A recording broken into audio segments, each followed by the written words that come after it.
Halo Sobat Komsos, selamat datang di KTP, Komsos Tanjung Karang Podcast.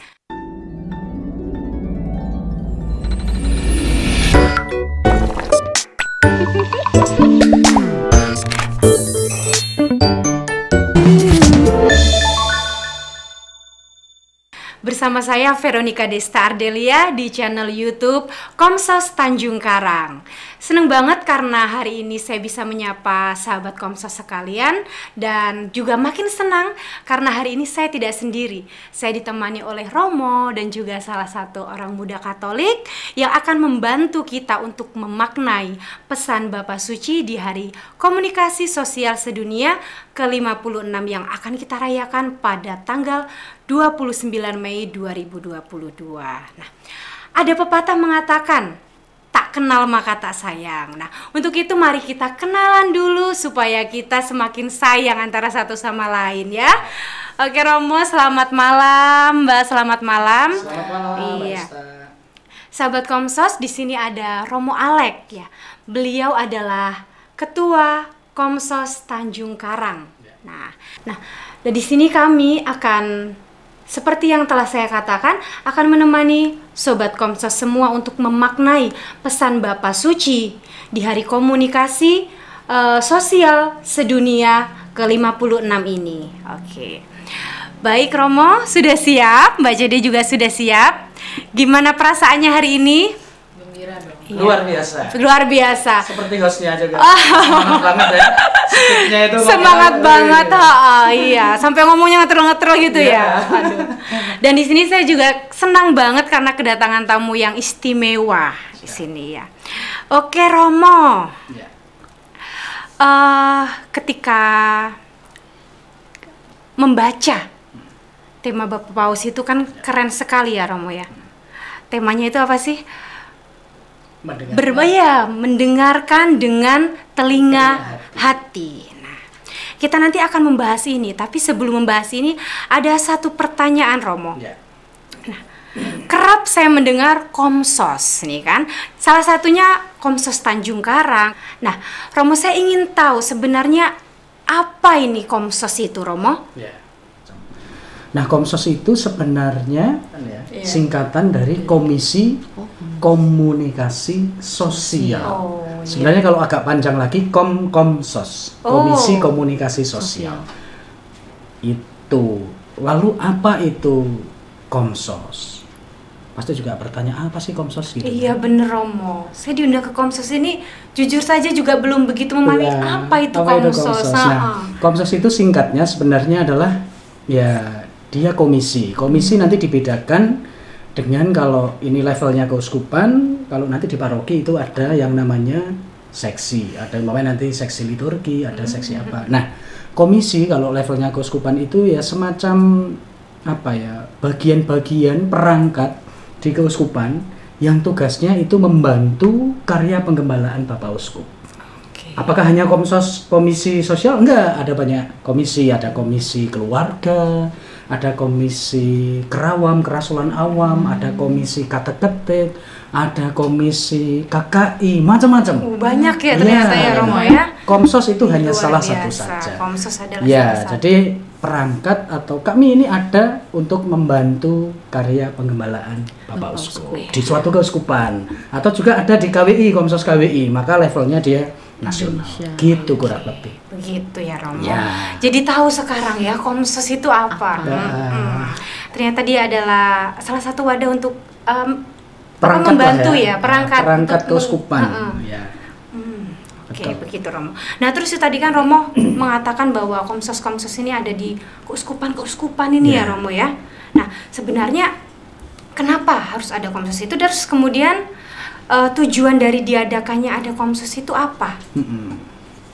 Iya, seperti penyebutannya, Komisi Komunikasi Sosial. Jadi memang panggilan kami, tugas kami itu adalah terkait dengan mengkomunikasikan, menyampaikan apa saja yang dikomunikasikan, apa saja yang disampaikan.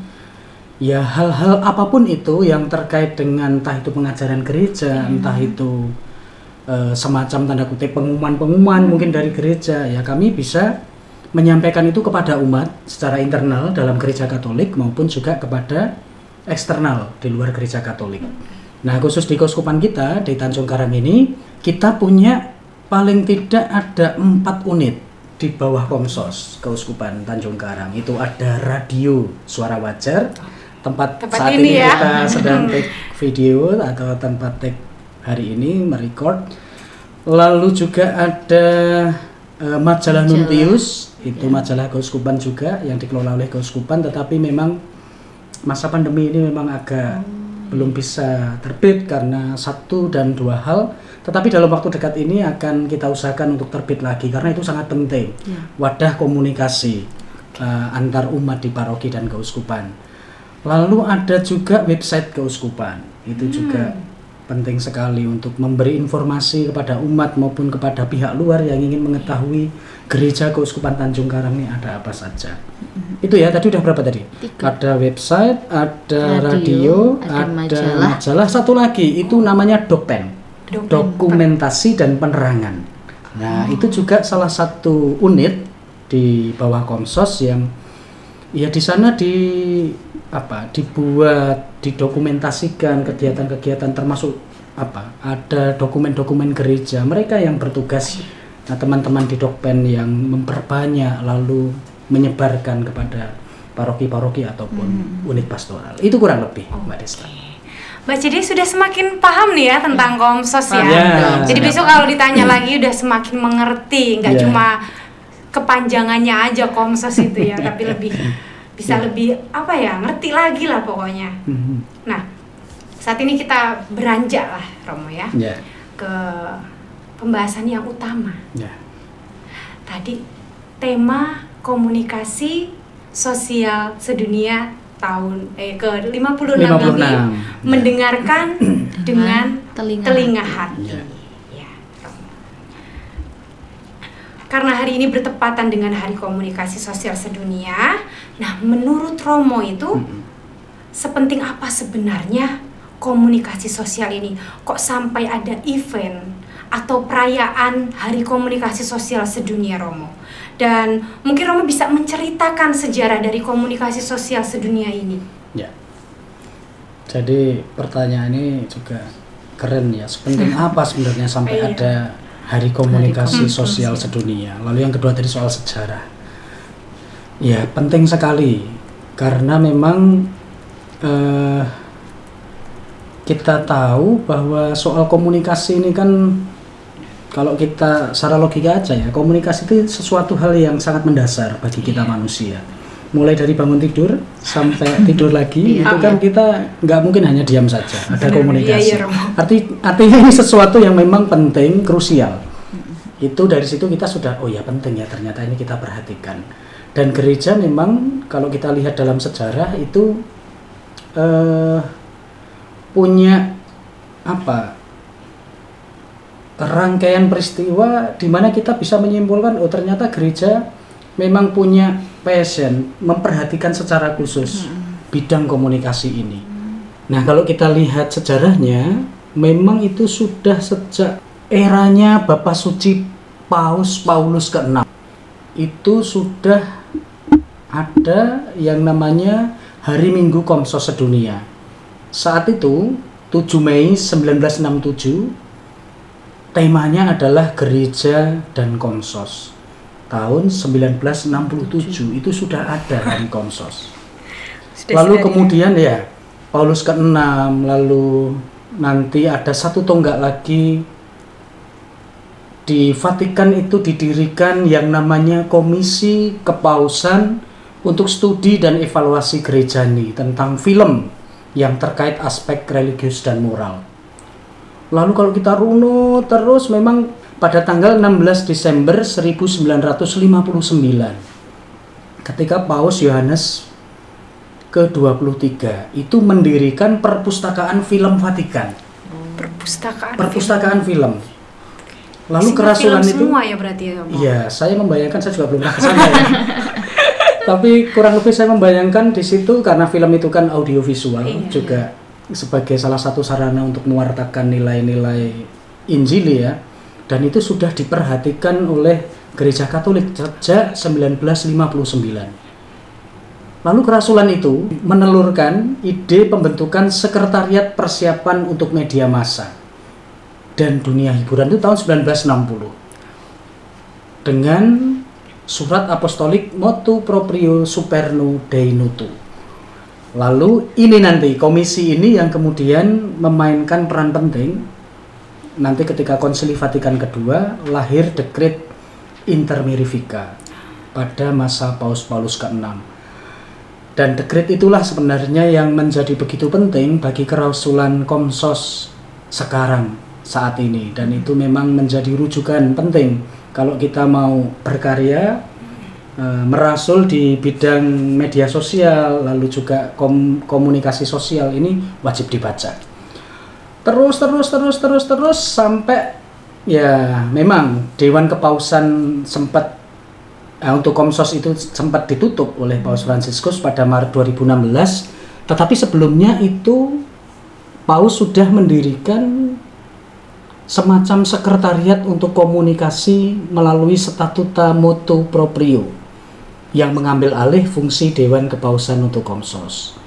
Lalu kemarin belum lama pada tanggal 20 Juni 2018 sekretariat itu ditingkatkan statusnya menjadi Dikasteri untuk Komunikasi, sebuah lembaga Kuria Roma pertama yang dikepalai oleh seorang awam profesional dan memang sungguh-sungguh bergerak di bidang ini, komunikasi sosial. Nah, memang panjang sekali ya, panjang sekali sejarahnya, tapi sebenarnya mau mengatakan sejak awal gereja memang melihat internet lalu perkembangan teknologi itu bukan sesuatu yang asing, lalu kita singkiri, kita tinggalkan, tidak. Justru itu bisa menjadi sarana yang baik bagi kita untuk mewartakan kabar gembira. Saya kira itu Mbak Desta kurang lebih.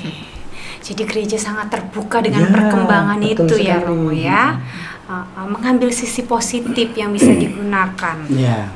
Oke Romo, terima kasih untuk penjelasan sejarah yang begitu panjang ya Romo ya. Nah, kemudian ketika saya membaca pesan Paus ini Romo, saya langsung tertarik tuh sama temanya.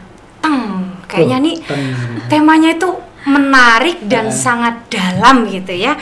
Mendengarkan dengan telinga hati. Kalau yang saat ini kita pahami kan mendengarkan ya secara fisik ya telinga ya Romo yang mendengarkan. Tapi ini ada kata hati, dimana ternyata hati ini juga bisa mendengarkan. Jadi menurut saya tuh tema ini sangat mendalam maknanya. Nah, kemudian yang ingin saya tanyakan Romo, apa sebenarnya alasan Bapak Suci itu mengambil tema mendengarkan dengan telinga hati ini Romo?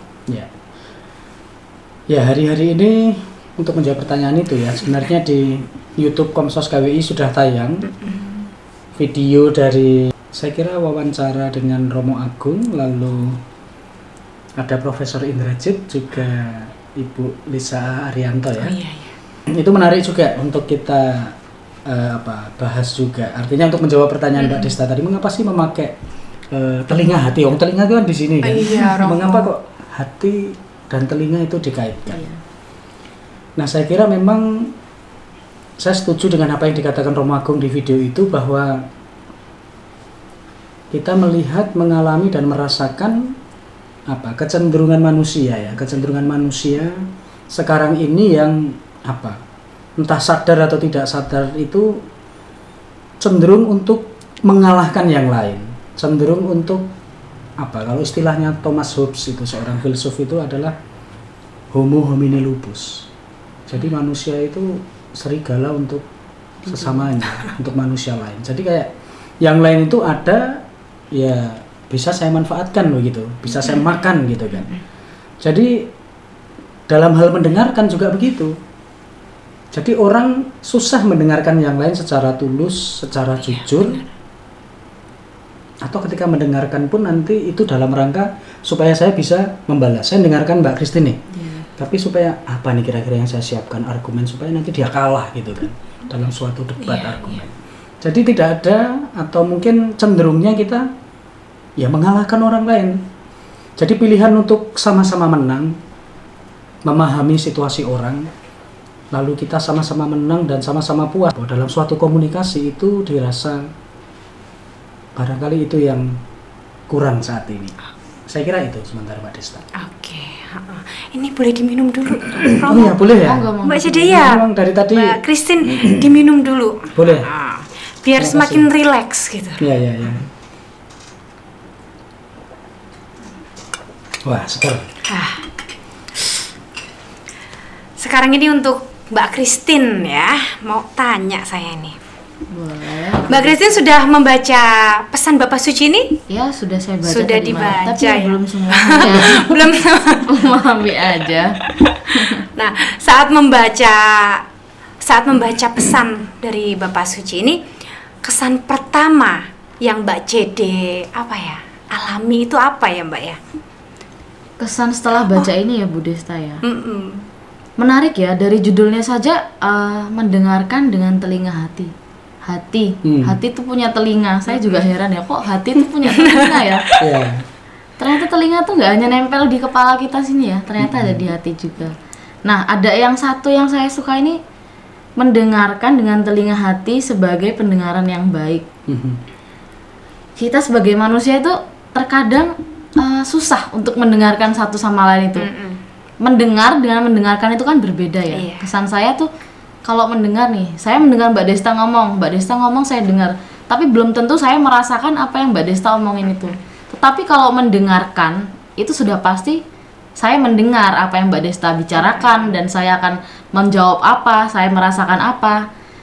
Dan telinga hati. Kenapa ada telinga di hati? Berarti kita tuh tidak hanya mendengarkan tetapi juga bisa merasakan apa yang Mbak Desta bicarakan itu loh di dalam hati kita. Seperti itu kesannya ya, sukalah dengan judulnya mendengar dengan telinga hati. Relevan dengan kehidupan kita saat ini ya, Mbak. Aduh, ini tadi nyebutnya Mbak Cede terus karena memang Mbak Christine ini punya nama panggilan spesial Sudah ya. kenal ya sebelumnya? Iya, sudah kenal sebelumnya Romo. Kebiasaan Mbak siapa jadi Mbak Cede. Cede, nama panggilannya. Mbak Cede, Ya, nama ya. panggilannya. Itu nama panggungnya ya.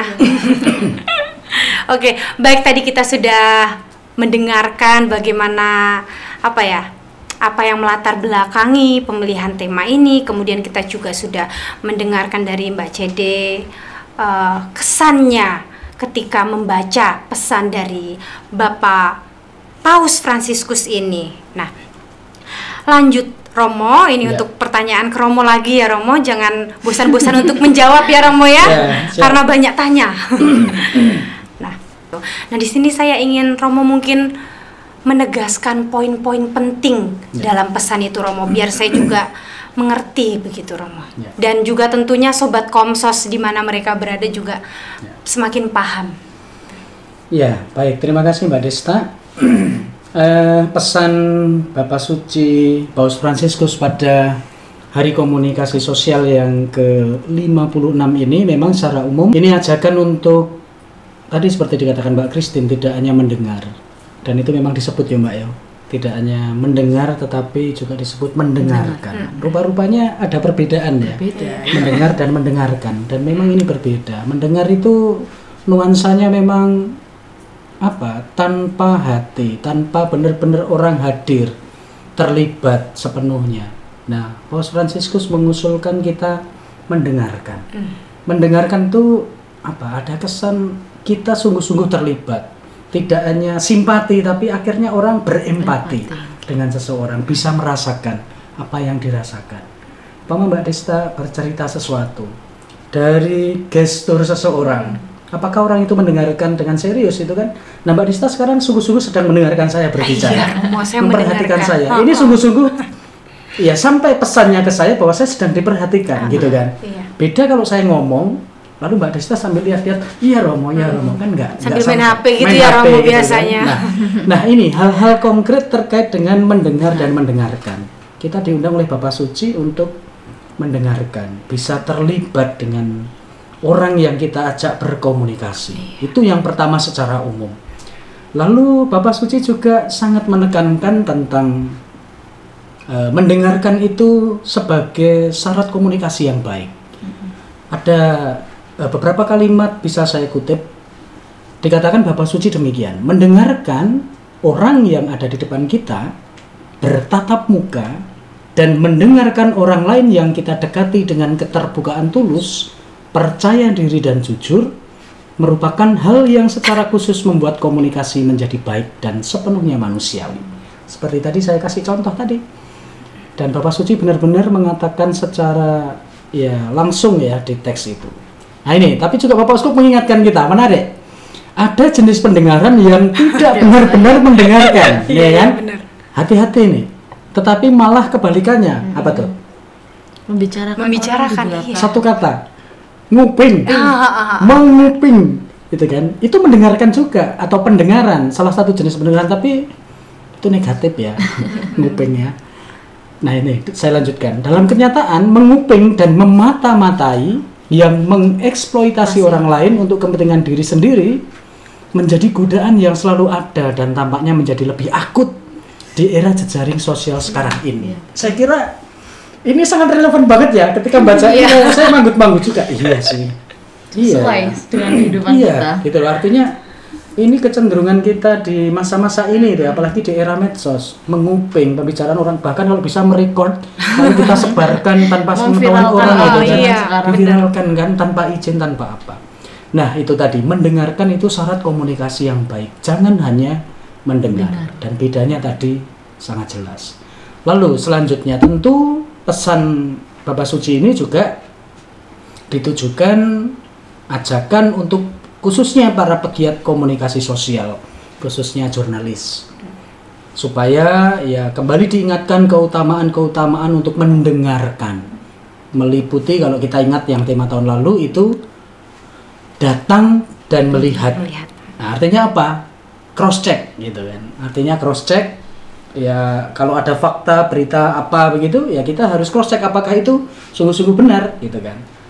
Tidak hanya mendengarkan yang hoax, tetapi kita harus berani sampai ke dalam itu pada suatu kebenaran. Lalu ada juga satu bagian yaitu mendengarkan dalam gereja. Itu juga menjadi penting. Kaitannya dengan ini ada istilah yang menarik saya kira, kerasulan telinga. Ada istilah kerasulan telinga. Itu sesuatu kerasulan yang memang tidak mudah mendengarkan itu. Tetapi sekali lagi kita diundang oleh Bapak Suci.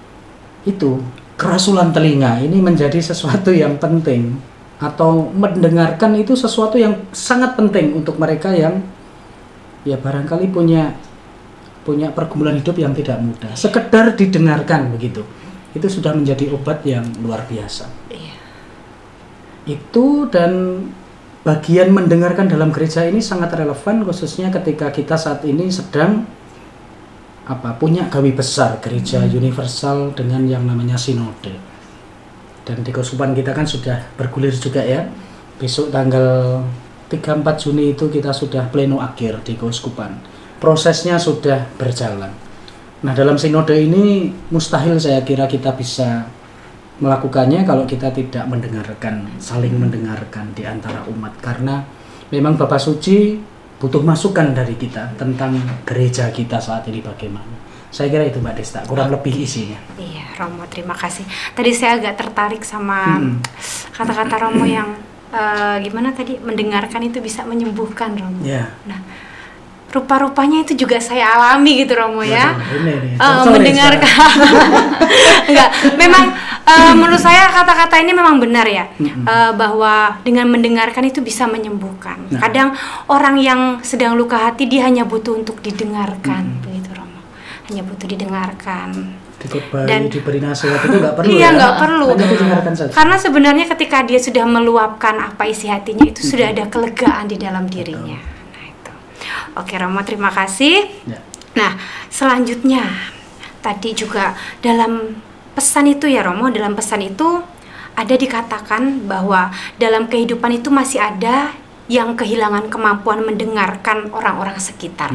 Ini bukan karena ia tuli secara fisik, tapi memang hati mereka itu tidak dapat mendengarkan suara Tuhan ya Romo. Nah, menurut Romo, masalah-masalah apa sih yang masih sering terjadi dalam gereja terkait kegagalan mendengarkan dengan telinga hati itu, Romo? Ya. Dan apa sebenarnya yang menyebabkan kegagalan komunikasi sosial itu terjadi, Romo? Ya, sebenarnya kita nggak perlu jauh-jauh ya Mbak Desta, kalau dalam persekutuan, dalam pertemuan, atau dalam jemaat kita di lingkungan, di Kring, atau sekarang kita di keuskupan kita dengan komunitas basis gerejawi, KBG, atau di kelompok-kelompok KBG kita paling kecil, ya kita sering menemukan apa yang namanya konflik-konflik yang belum selesai atau tidak selesai. Dan kemarin ketika proses sinode itu, saya kira ya hal-hal macam ini harapannya memang bisa terungkap, bisa tersampaikan.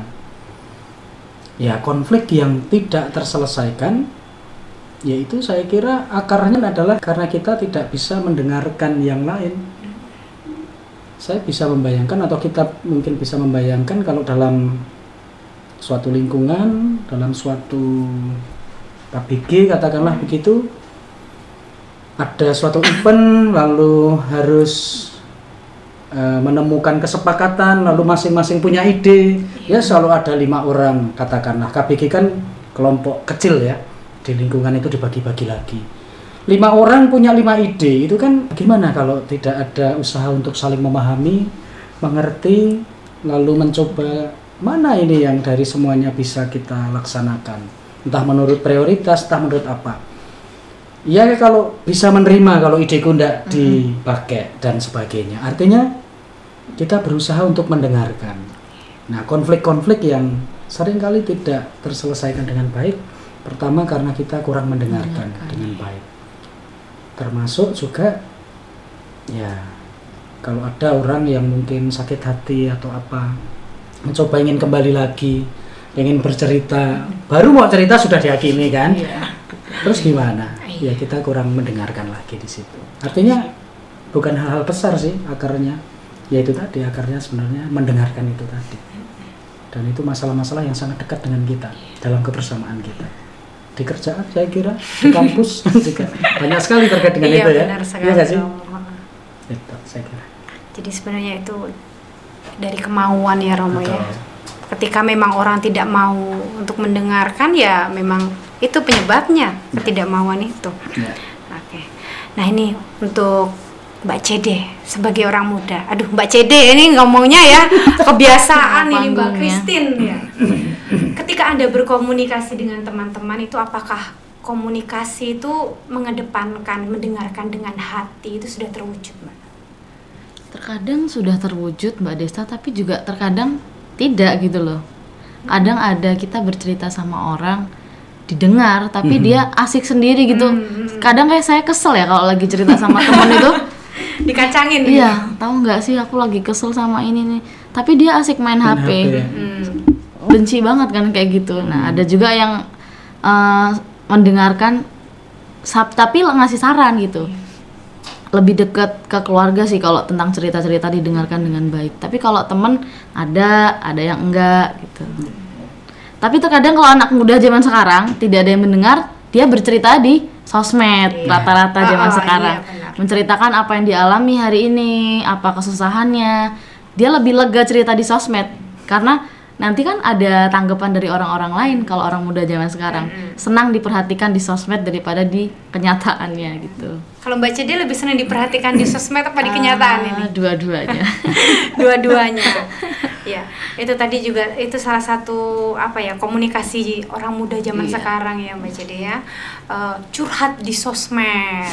Curhat di apa lagi biasanya? Di Twitter ya, Di sosmed Twitter, juga sosmed ya. juga ya, sering. Kadang buat apa itu namanya? Kalau di TikTok itu kan juga sering banyak kita lihat orang-orang curhat di situ, bagaimana hubungan rumah tangganya berakhir, ada juga. Oh ya? Kemudian komunikasi seperti apa sih yang dapat menggambarkan anak muda zaman sekarang tadi sudah terjawab ya sudah. melalui sosmed itu tadi. Nah, lalu ini untuk pertanyaan terakhir kali ya, atau ada yang ingin bertanya? Ingin gantian menanyai saya? Ya hostnya jadi kami dong. Oke. Untuk pertanyaan terakhir ini untuk Romo dan juga untuk Mbak Cede, mungkin ada tidak ya pesan yang ingin disampaikan kepada umat atau kepada orang muda terkait dengan ya dengan mendengarkan dengan telinga hati. Mulai dari mana nih? Mulai Romo dari dulu. Mbak. Mbak Oh, Cidi. saya dulu kira mau. Pesan untuk anak muda dari zaman sekarang ya, jangan semua itu dibawa ke sosial media, karena kan kita tidak tahu ya sosial media itu sekeras apa, lebih keras daripada di dunia nyata. Lebih baik jika kamu memiliki teman dekat atau keluarga dekat, yang utama ceritakanlah ke keluarga kamu, karena segala-gala itu support sistemnya dari keluarga kita. Jangan langsung ke sosial media. Ya kalau sosial media itu nanti orang pada mendengar dan memberi respon baik, kalau tidak kan kita yang nyesel sendiri nantinya. Dah seperti itu Oke. kurang lebihnya pesannya. Giliran Romo. Ya. Sebenarnya ini ya, ada satu hal lagi yang ingin saya sampaikan, Oke, bahwa boleh. pesan Bapak Suci ini sangat relevan untuk kita semua usia, mulai dari anak-anak, remaja, OMK, Dewasa. orang tua, sampai yang sudah lansia. Apa yang menghubungkan semuanya, bahwa mulai dari anak-anak bayi sampai ibaratnya bayi ya itu sudah dicekoki sama HP sekarang itu kan. Mereka udah pegangannya HP. Artinya HP, teknologi itu sudah bukan barang mewah untuk anak-anak zaman sekarang. Maka dalam kerangka itu ya saya pikir internet dan perkembangan teknologi itu, kalau boleh saya bahasakan, itu semacam bahasa baru. Bahasa baru atau benua baru. Kalau Christopher Columbus dulu kan menemukan benua Amerika ya. Ya, menemukan benua Amerika. Ini benua baru kita sekarang ini adalah internet dan juga teknologi zaman sekarang. Dan kita, orang muda, umat kita itu semuanya masuk ke sana, gitu kan. Maka kadang-kadang ya saya sebagai orang yang di Komsos, ya mau nggak mau kita harus masuk di sana untuk ikut kalian, untuk ikut umat yang masuk ke sana. Hanya masuknya ya itu kita bawa apa ke sana itu. Iya. Nah, saya berharap itu mindset ini, bahwa kalian atau kita orang Katolik masuk ke sana juga membawa identitas kita sebagai orang Katolik. Itu yang pertama. Jadi tetap mendengarkan. Mendengarkan artinya itu bukan sesuatu yang asing saat ini, maka jangan tutup hatimu untuk perkembangan teknologi itu. Karena untuk orang-orang yang senior, barangkali saya tidak mau mengatakan tua, tapi yang senior itu ya mungkin aduh sudah terlambat Romo untuk belajar, untuk apa. Nah, untung kan kemarin pandemi ya, ada kesempatan-kesempatan karena terpaksa juga orang belajar. Jadi itu yang pertama. Lalu terkait dengan perjumpaan di dunia virtual, digital itu kan kita juga berjumpa dengan banyak orang meskipun secara virtual. Tetapi yang perlu kita ingat, yang perlu kita dengarkan juga, bahwa itu sekali lagi virtual, perjumpaan yang nyata, yang real, ketemu bisa memandang, oh ini Mbak Christine, oh ini Mbak Desta, itu alangkah luar biasanya gitu loh, daripada hanya sekedar VC atau apa. Iya. Nah, syukur padahal sekarang apa, pandemi sudah berakhir atau akan berakhir, maka kita dimungkinkan untuk berjumpa secara langsung. Maka poinnya adalah apa yang kedua ini, perjumpaan virtual digital itu tidak menggantikan perjumpaan langsung. Gitu. Maka seperti Mbak Christine tadi, ya kita bijaksana dalam menggunakan media online. Tadi ada curhat di medsos, lalu macam-macam tadi. Orang itu kan punya apa, frame juga untuk melihat postingan kita itu apa, bagaimana. Iya, kalau yang mereka suka dengan kita gitu kan, menerima. Kalau enggak malah nanti diviralkan. Apalagi kalau nanti mengandung hal-hal yang terlarang oleh hukum, nah itu nanti bisa jadi masalah. Maka bijaksanalah untuk itu, dan itu masuk dalam kerangka mendengarkan apa, suara hati kita. Artinya kalau suara hati kita itu baik, ya maka sebenarnya yang kita posting itu mudah-mudahan juga baik, dan itu bisa menjadi sesuatu yang apa, menginspirasi orang banyak di dunia internet sana. Saya kira itu Mbak Desta yang bisa saya ajak. Iya, baiklah Romo dan juga Mbak Christine. Akhirnya usai sudah perbincangan kita pada malam hari ini.